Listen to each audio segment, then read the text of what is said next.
দীর্ঘ 5 মাস পর ভারতে ফিরল ভারত বাংলাদেশ আন্তর্জাতিক মিতালি এক্সপ্রেস।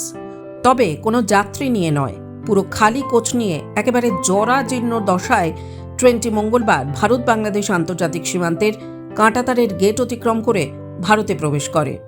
একটা সময় ছিল যখন বৈধ পাসপোর্ট আর ভিসা থাকলে যাত্রীরা নিউ জলপাইগুড়ি থেকে সরাসরি পৌঁছে যেতে পারতেন ঢাকায়। ভারতের নিউ জলপাইগুড়ি এবং ঢাকা চলাচল করত এই মিতালি এক্সপ্রেস। চলতি বছরের 17 জুলাই শেষবারের মতো বাংলাদেশ গিয়েছিল মিতালি এক্সপ্রেস। তারপরে কোটা সংস্কার আন্দোলনকে ঘিরে উত্তপ্ত হয়ে পড়ে বাংলাদেশ। বন্ধ হয়ে যায় মিতালি এক্সপ্রেস চলাচল।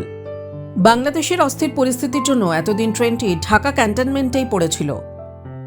সোমবার ভারত ও বাংলাদেশ দু দেশের সচিব পর্যায়ের বৈঠক হয়, আর সেই বৈঠকের 24 ঘন্টা অতিক্রম হতে না হতেই ভারতে ফিরিয়ে দেওয়া হলো মিতালি এক্সপ্রেসকে। বাংলাদেশের ইঞ্জিন ট্রেনটির সমস্ত কোচ হলদিবাড়ি স্টেশনে পৌঁছে দিয়ে ফিরে যায়। বর্তমানে হলদিবাড়ি স্টেশনেই রাখা রয়েছে মিতালি এক্সপ্রেস।